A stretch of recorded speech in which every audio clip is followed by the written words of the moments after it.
Alright, so today's video is going to be a review. Unlike the last two, which have been vlogs, this is going to be like a review as the vlog, whatever. So today's video is going to be a review of the EGGBOARD. Now an EGGBOARD is a mini longboard from the company EGGBOARDS himself. The guy who owns it reached out to me, asked me could I do a review on it, so here we are. But I want you to know, just because he reached out to me personally and it's a good brand that I personally support, doesn't mean that it's going to be biased or dishonest. So with that being said, we're going to start the review. And also, I apologize, I didn't upload last week. I know I said I would do it every week, but I'd rather upload quality over quantity, and last week's video I wasn't very proud of.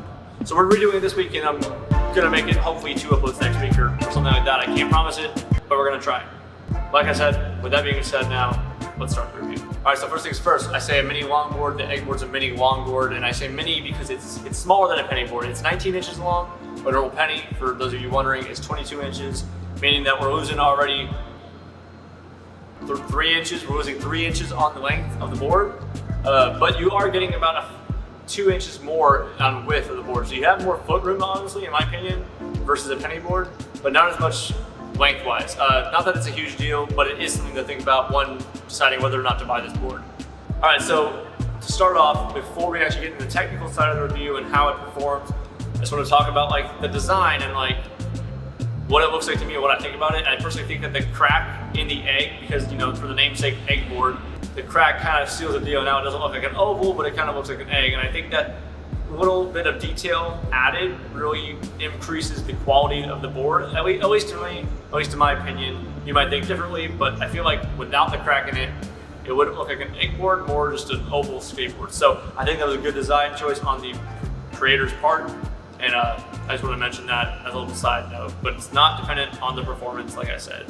But when it comes down to like more of the technical side of things, the longboard trucks, I think they're like an 8-inch wide truck. I'm not positive of that, don't quote me, but you do have ABEC 9 bearings, which are one step up from like pennyboard bearings, which are ABEC 7s in most longboards. So you're gonna get a good bearing out of this board, and they took the time to add a good quality piece to the board, which, like I've talked about in many videos before, bearings matter. Bearings change the entire board, in my opinion. Like if it's bad bearings, great board, terrible board. But if it's good bearings and it's ugly board, it's still a pretty good board, just maybe needs some design. You get the point. But these are just the visual things about it. Let's actually see how it rides. And spoiler, I rode it yesterday.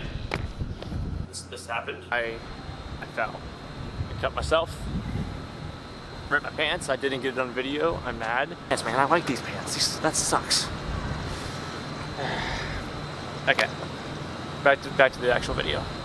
So yeah, major wheel bite. The board gives major wheel bite. The trucks turn so sharp and so smooth that the board itself, because it doesn't have enough height off the trucks, bites the wheel very easily.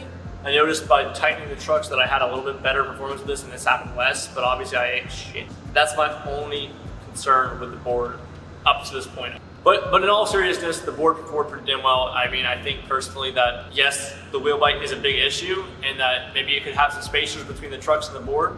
But overall, bearings smooth, the wheels were great, the trucks turned awesome, and that's why I had the wheel bite. The actual deck is super good quality. It looks good. It feels strong and sturdy, but yet flexible enough to like hold you on the board and kind of turn with you. It's great. The grip tape, super grippy. It's a good board. It's a good board. Overall, I really don't have many complaints about this other than the fact that I ate shit yesterday and it hurt, and I kind of have a sprained wrist or something like that now, but that doesn't matter. It happens with any skateboard, so I don't think that's qualitative enough to define that this board is bad. I don't even know if I worded that right either. I'm just like, but honestly, the pros outweigh the cons on this board, and I personally think that it's worth the $100 price point, especially because $100 isn't much for a good quality longboard. But this board allows you to have like the freedom you wouldn't have with a longboard, like being able to put it in your book bag or like do something easy with it because it's super light, super small, and pretty much anyone can ride it. I don't think it's like strictly if you have experience. I think a beginner can hop on it and be pretty comfortable on it.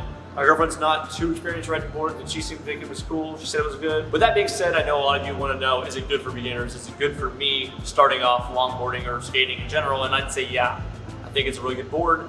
$100 is a roughly good price point, because honestly, if you spend less than that, you're gonna get a pretty garbage board, in my opinion. You spend more than that, you'll probably get a good board, but you might spend too much and not realize you don't like it. You don't like skateboarding.